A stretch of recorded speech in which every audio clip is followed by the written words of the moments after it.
He was a law student, and as a law student, wala siyang pera kasi yung kanyang tatay ay isang teacher lamang. Tsaka I think there were almost 10 children.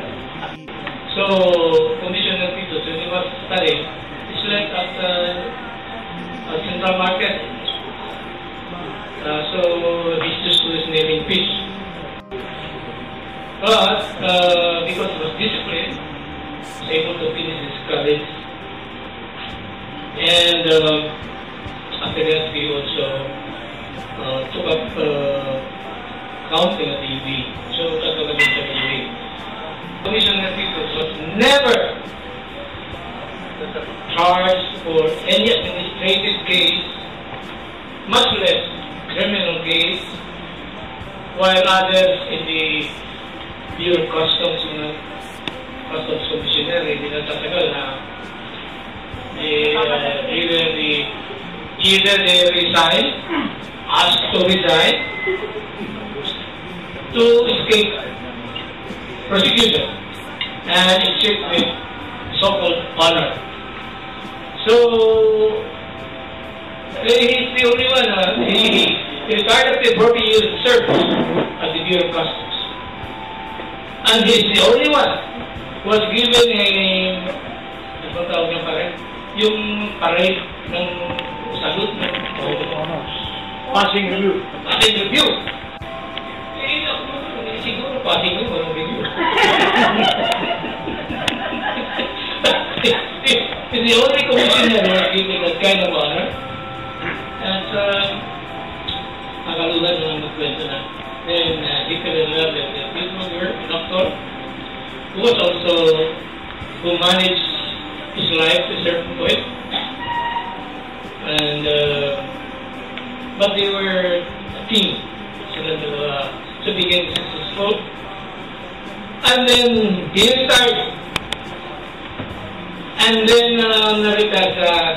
he did not take advantage of his position he occupied and harassed the people he helped while he was commissioner. And others harassed the servant, reminding them of the favors they have given to these rich people when they were in position. Commissioner Titos set up his own business, and because of his good standing in the community, he was able to establish his own enterprises, lawyer and customs consultant, and he's very successful in that. Most important, because of his experience in all aspects of activities in the Bureau of Customs, nagkaroon siya ng isang distillation of the idea of how to solve graft, or at least not solve, the means graft the corruption in that graft-ridden bureau of this government. I don't know if this proposal will be his proposal, his idea, his vision will be successful. But I have great faith that it will work. We only need the help of everybody, especially independent pushers, and especially Congress, to be able to convince it. It's my pleasure to present the subject of my biography, both Commissioner Titos. Topic for today, I think, is what's new at the waterfront. I prepared this speech.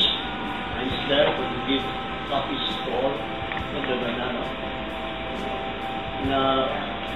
Ako na pilitan ako gumawa ito, yung speech na ito.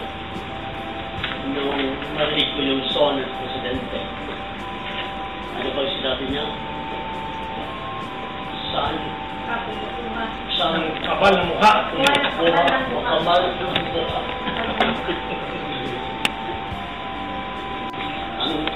I was saddened by that moment. At saka, constitution, a formula how to eradicate graft and corruption in the Bureau of Customs. Masyadong susunod. 100 years na ang customs, naandyan pa rin yung graft and corruption. Okay. As you can say, President Lee, in that speech that I distributed, said, I am sad to say that, as currently reported in the newspaper, the government lost 200 billion pesos in this country in the new, which is, they said, the most corrupt and corrupt leader. You can find in page 2 the chart, no? Yeah. The current procedure of the Bureau of Customs. Noon, about 20% subject to all requirements sa Bureau. Dumadaan sa lahat ng mga personnel. 8% noon not subject to physical and documentary check. But still cleared by customs. Mga legitimate importers noon. Okay? Nandyan ang diagram under the selectivity system. But to tell you frankly, hindi naman talaga kasalanan ng customs na walang silang ginawa. Kung mabasa ninyo, you can read the major programs that we made. One, we started with holding and periodic moral regeneration seminars. Pero hindi mo pa yun. Kasi paano may pera ng customer. Ang hirap doon eh. Mas anong moral regeneration? Nawawala doon. Sinabi sa moral regeneration program. Eh, pumunta kami sa number 2, shortening the processing time in the release of cargos. So, ang napakaba noon, tagal bago ma-release. Ginawa lang namin na version para mag-isa ang kagamento. Pangatlo, inalis ang mga papermark, sensitive. Ang madami papermark. So, binawasan natin. Simplifying the entry forms. At sa pang-apat, we have been adopting regional requirements for admission to the Bureau of Customs. Wala rin nangyari. Kasi rekomendasyon ng senador, rekomendasyon ng congressman, rekomendasyon ng Malacanang. O, ano magawa natin doon? Number 5, we have the selectivity system. Ano yung sabihin ng selectivity system? Yung mga legitimate naman talaga ng importer, gaya ng mga importers ng mga na under ni Kababayan Jess, malalaki yun. Hindi naman talaga nagagawa ng kalokohan yun eh. Mga legitimate yun eh. Eh bakit pa natin padaanin sa custom? Bakit natin bantayan pa? Eh, nahuli na ba sila mas sinabisan? Hindi. And why? Why still let them pass through custom? Okay. The next one is customs employed SGS. Yes, number 6. Siguro alam ninyo ng custom employed SGS, saka pinobera niya lahat ng importation. Nawala yung corruption. Kaya kung basahin niya, yung mga employees ng mga custom, pinag-iigit na. Nagbabas na lang. For 13 years. Wala talaga. Corruption, wala smudging. Bakit? Ang SGS na yung sa amin doon, ang SGS na nagpasify, nagbabayo ng mga commodities. Tapos papadalhin din yung report. Naisipan ko lang, maski na may report, paano ko sabihin ng taga-sosok, mali yung report?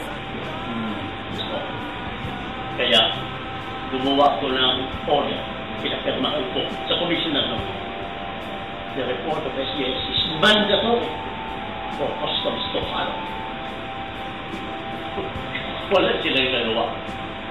Kaya, sabi ko, itigit na lang. Babas na lang. Ay wala talaga. Ang SGS for 13 years. Gusto ng private sector. Ang SGS. Mabilis, saka walang graft. Walang graft. Pero nawala. Ang SGS. Sabi ng mga politiko, paalisin ng SGS. Eh, paano yung campaign fund natin? So, nawala. Then came the confederation. Sa akin, ginawa ng customer. Kaya lamang ang confederation naman, sinasabi na natin kalabig seeker, so, ginamanage din ng tao.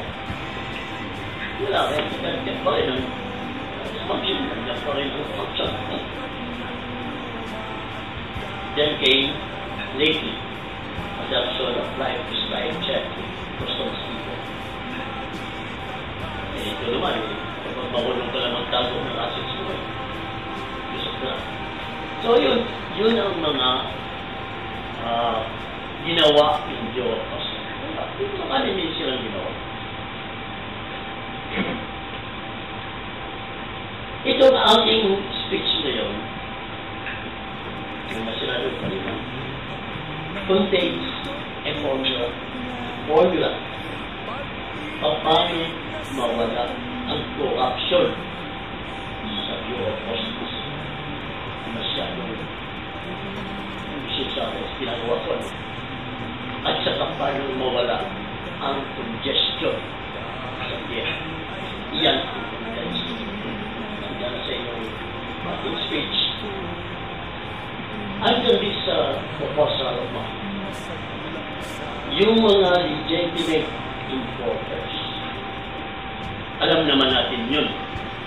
Maski na sino naman, alam naman kung sino ang lukulukuan, sino ang legitimate. Ang mga shipment nila, huwag siyang pagdating sa isa. Pagdating sa pier, diretso na sa kanilang bodega, sa kanilang warehouse.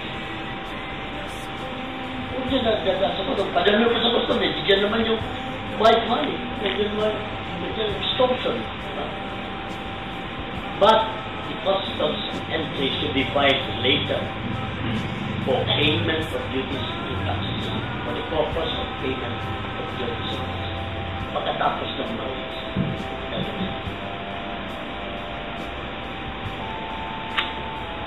so, hindi na dagaan, diretso na sa importers bodega, gaya na ng mga Ayala Corporation, San Miguel Corporation, Unilever, more than multinational firms. Mga multinational, talagang hindi bibigay yan ng bribe money. So, ito ay mga qualified. And now, to complement this program of selecting legitimate importers na hindi na pupunta sa custom, eh paano ngayon yung 20%? About 20% na walang record o masama ang record.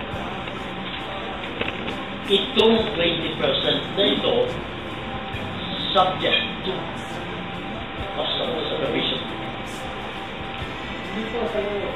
And we need now the help of CISS, Comprehensive Import Supervision System. Noon, SGS. Kung sila ay ang mamanage dito 20%, gaya ng dati, wala na talaga ng smuggling, wala ng graft and corruption. So as a whole, total Philippine imports, 80% dinadala sa custom, 20% subject to import supervision scheme or before SLAS. Iyan ang aking formula. Saan pa? Lalagay yung smuggling, corruption. Wala na. Kasi noon, nang subject ka yung mga shipment, sinabi ko nga kanina, nagtigil siya lang. Nagpapasta. Yung 80% naman, hindi na magpapaloko maski na ang legitimate import. Kasi kapag nakulihan sila sa random check, hindi lamang mawawala ang privilege na binigay sa kanila, mawawa din ang kanilang reputation. Sa buong bansa, napapahiyak sila. Kaya hindi nila gagawin niya. So because of this, I can say, na mawawala yung corruption at mawawala yung congestion. However, dapat mayroon ng program of what you call carrot and stick approach. Reward and punishment. Kung mahulihan yung mga 80%, any of the 80% na legitimate import, ibababa sila dun sa 20%, subject to strict customs requirement. Yun namang matagal na nito sa 20%, matagal na siyang magandang kanilang performance, pwedeng mag-join 90%. So much so, na kapag lahat na ay maganda na ang kanilang performances, ay lahat na magaling at saka legitimate. Ang may iwan na lang yung mga smuggling sa overseas, doon sa laot, doon sa mga harbors, but that is now his job for the costa, the Navy, the backdoor. Yan ang very simple way of approaching the removal of graft and corruption and smuggling. Hindi ko alam kung ito ay very visible, but I'm here. You can ask me anything you want and tell me na ito ay hindi tama, madaling, mahirap sundin, o may depekto. Itong ating proposal. In the last part of my speech, says there should be a very reliable and efficient risk management unit. Sino ba ang pipili dito ng mga legitimate importers? There must be a risk management unit composed only of 5 people. Dapat tested ang kanilang honesty, kanilang efficiency, kanilang integrity. Sila ang pipili.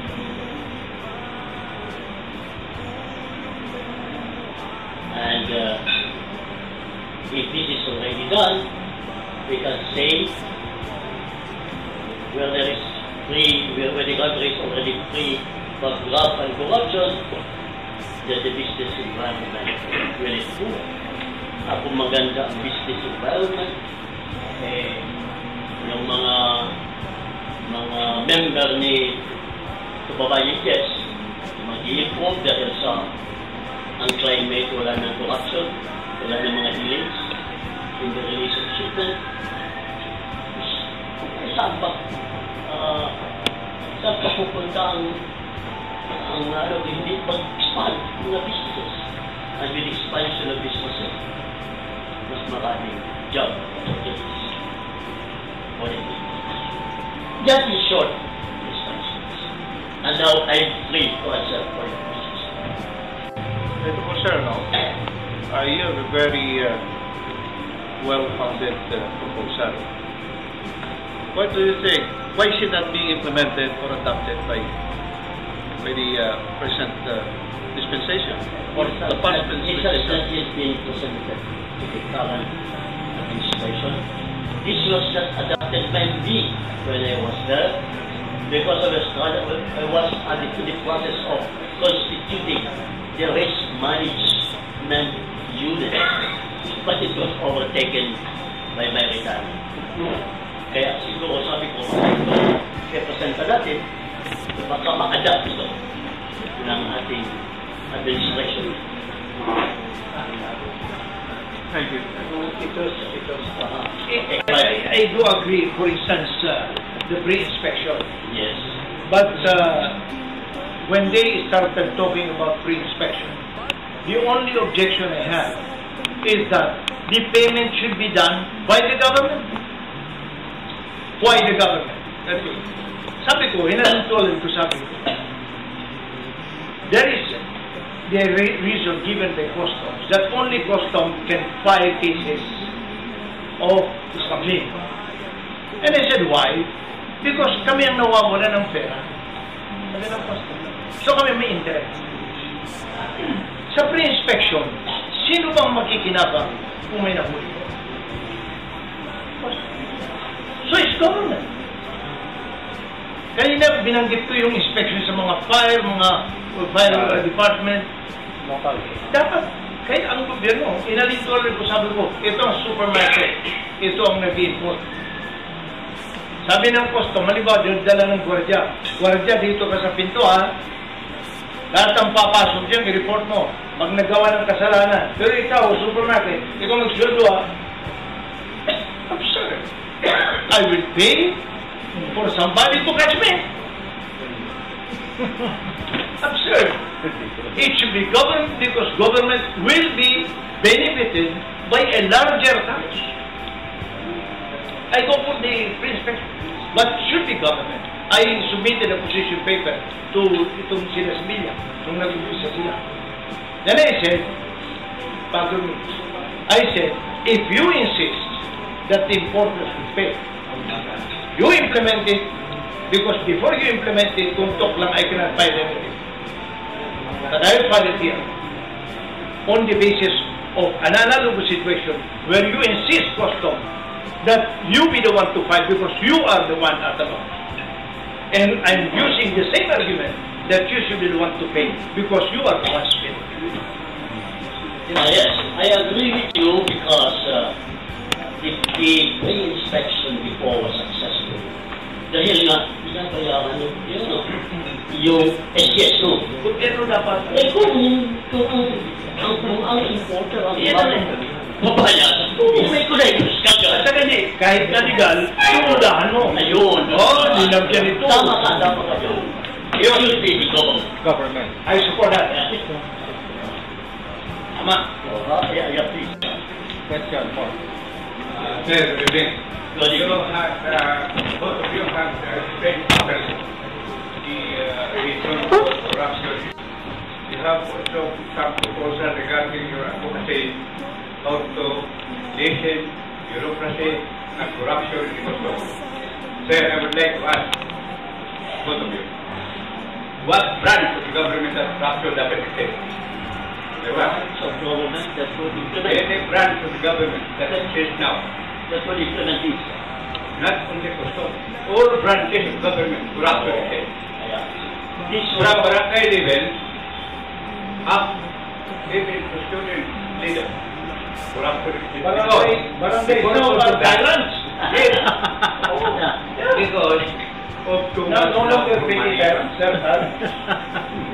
Somebody, most of us think that money is happening on earth. Everything on earth is temporary. This is not purely by way. We have to realize this. So we have to reorient our voters. Since We are the ones placing these people in their position now. The abuse of that because of too much exploitation of talent and material things because we are in the lower bracket, right?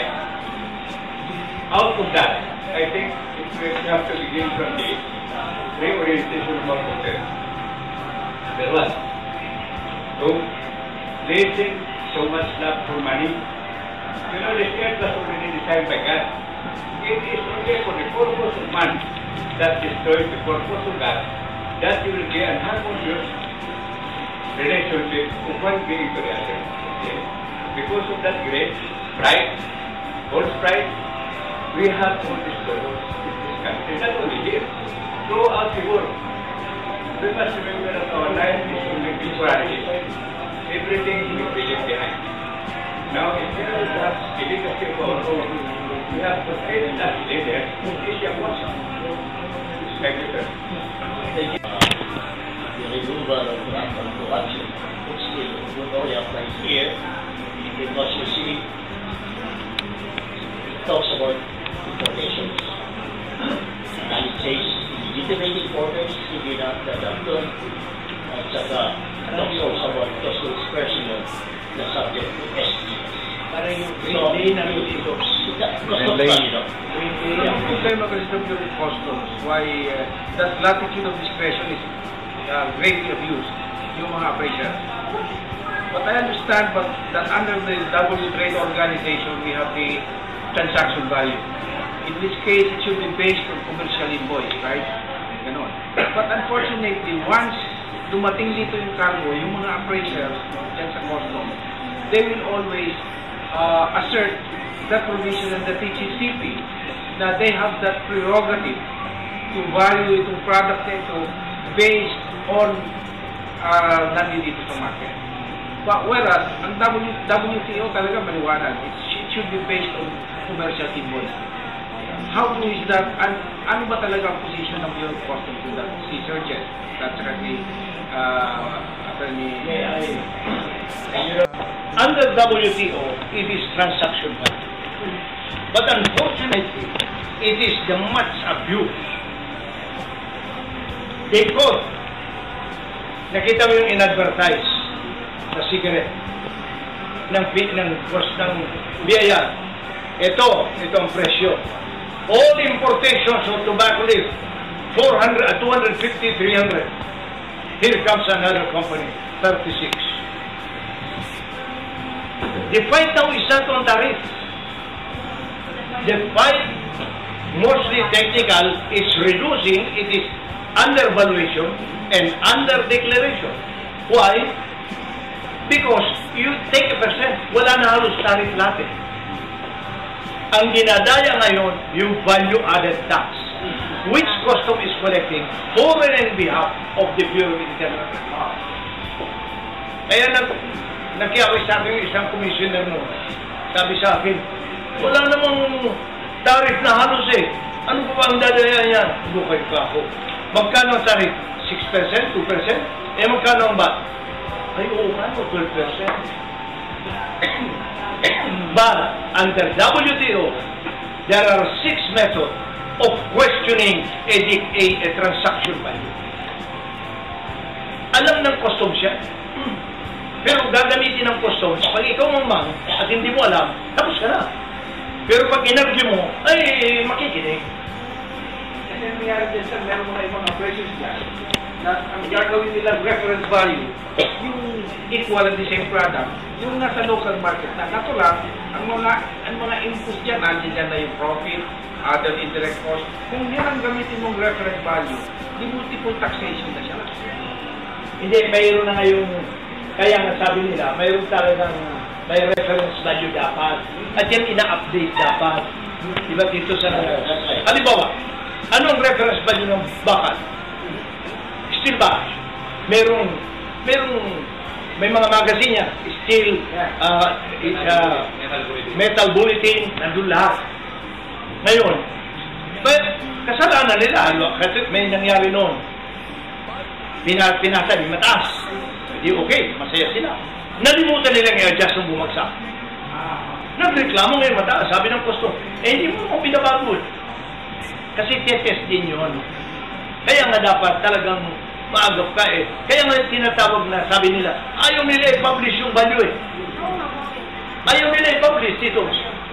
Sabi namin, ano ba nakasulat sa batas? I-publish nila. Publish, value eh, ba't ayaw i-publish? Kung i-publish nila, walang nakikita eh. Wala kita eh.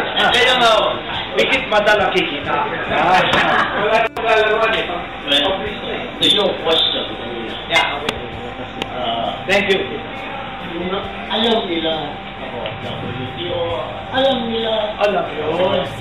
customs and tariff code, about valuation. Pero bibigyan kayong problema. Oh, Para ito. Di ba? yun. Well, but in this proposal of mine, hindi mangyayari. Dahil sa diretso na sa import, sa Parang cleaner ka na eh. yes, kaya lang magpa-fight ko ng anything for payment, better sa kanila, kung tamang binayaran mo. Pero release ng government. There's no more problem on time.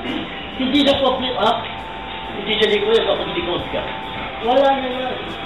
Kasi, that is what it is. Mawawala niya yung bright mind. Yung aras mo. Okay? Yan ang natin. I hope you can still ask questions so that I can improve on this. Isa pang concern niya po, sir. Yung mga ibang mga importers, brokers, nag-file ng entry, nag-lodge ng entry, pre-notice, nag-file ng duty, ilalabas na lang, i-alert pa. I understand there was a proposal before, mag-i-issue man lang ng alert, bago man yan i-process, kung may suspicious talaga, i-alert na, para bago man magbayad. Ang nangyayari, pinagbabayad mo na, lalabas ka na lang, i-issuean ka ng alert. Wala na, stage ka na. Ano yung tip ko? Pag nagmamadali ka, mababayad ka na lang. Ayun, kung magmamadali. Eh dito, wala na itong madali. Release na.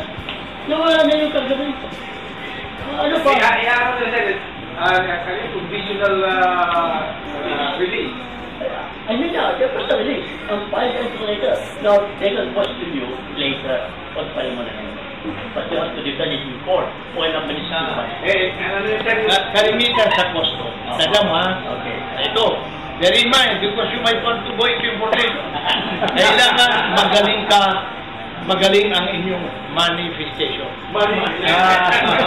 Kasi kung magaling ka mag-money ubra, maraming money niwala sa'yo. Dito sa proposal ko, hindi na ako mangyayari ng money ko. Wala. Nag-deliver na ito ko. Mawawala. I hope this will be mawawala. Pero ano pa rin sir, yung pinupropose ko yung risk management unit, di ba? Oh, yes. The Pero risk management unit is maybe composed of 3 to 5 members. That is, to be selected. Strictly selected by the government or by the commission. It's easier now to manage 4 or 5 than 5,000 or 6,000. kasi actually meron nga natin na sir. At saka I agree with Tito Sasoya. Ako sinasabi ko yan, wala dapat rekomendasyon na galing sa sino mang politisyan sa mga empleyado ng Customs. Diyan na umpisa eh. Natawag, uy, may paparating ako ha, tulungan mo naman si Jose. Sabi na ko sa, opo. Ay, nakita ko na dito. Natuto ngayon. Gumagawa na siya kahit walang request. Totoo yan. At ang isa pa dito, sorry gusto ko lang ang pinaka-sorry sa mga brokers ang brokers ang nag-umpisa niyan sabi kay Juan, Mr. Ong, magkano babayad mo dyan? 10 million. Naku, Mr. Ong, hindi. Kaya ko yan ng 4 million lang, Mr. Ong. Siya nga, ikaw pwede, gawa yan ha. Pwede. Ginawa. Binigyan ng custom. Hinakuha niya sa 4 million. Pero binigyan ng 4 million. Pero doon sa 4 million, may 2 million siya. Pagbalik kay Iong, tuwa-tuwa siya kasi 4 million lang. Nung matuwa, sabi naman, paano ako? Pinayos ko eh. Wala ko, nandun lang eh. Sabi naman, masaya ko ito, 2 million. So, 4 million siya. Ganun lang style. Ganun. Ang nagturo na umpisa, sorry to Fuera de los Buenos na naman. Yung mga lokong broker, yan na nag-umpisa. Kung tutusin mo ang broker, hindi yayaman sa liit ng binabayaran. May kapitbahay ang anak ko. Masyadong magarbo. Yung pala yung broker. Ito sa kanya. Nung nalaman na ako ang father-in-law, yung father-in-law ng doktor na nag-move ng ibang lugar. Hindi, totoo yan. Hindi, totoo yan. It's a BS. Totoo yan. Siguro sabi niya, baka minaman mo na ako yan. Hindi, totoo yan. Pero ang yaman, ha? He bought so many buildings for a broker. Alam ko naman nakikita ng broker eh. Pati yun ang sinabi siya ni Hindi ko pinamata, ha? Yun ang sinabi ni Secretary ng Intras kahapon sa Twitter. Kaya yun ang ng mga broker. Dahil part ultimo, kunyari sa kwentada sa importer, bayad sa operator, etc. Pinakakangkaan. Saka dagdagan mo dito, lagyan ka ng mga gestapo. Hindi. Ito, Almendras told me this story. Nung nagme-meeting kami sa Port Congestion, sa isang kwarto, sabi niya, alam mo, nag-assign ako ng mga tao. Sa Port Congestion kayo usapan. Pero maraming nahuli ibang klase. Hindi alam na yung mga empleyadong pumasok doon, yun na ang trabaho eh. Minaman-manan na sila. Almendras told me.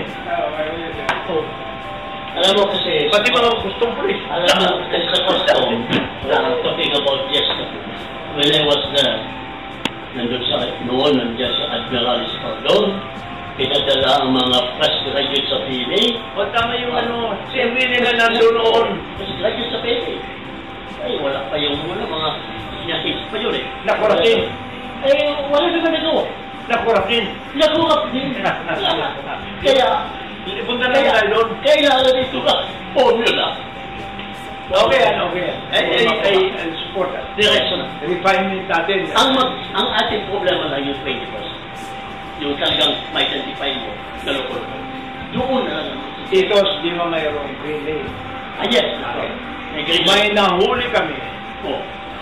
Kasi, ang encoding is done by private. Yun ang kinasok ko sa ombudsman kay Commissioner Morales. Yung encoding na ganyan, nahuli namin. Ginamit ang TIN number ng green lane. Gusto. Bakit nagpagamit? Hindi nagpagamit. Yung nag-i-encode ang yumari. Nag-i-encode. Kasi, tao ng PCCI yung mga nag-i-encode eh. Bakit naman doon sa PCCI? Inalaw. May kontrata eh. At least po, yung digitalization mo. Yan na ang kinasok ng mga Kasi, gano'n nakapag-pwedeng gamitin yun. Ganun talaga ang buhay eh. Kailangan. Well, anyway, that's ngayon ang formula. Please go over this and we'll be together as we always do. Yung of course, risk management unit yun. Yes. Tagging system din yun. Yellow the risk management unit, kukunti lang na doon. Ay, you can easily discipline 5 as against the leader. Pero yung management unit, yun ang mag-determine ng risk level, di ba? No. This will determine yung legitimacy.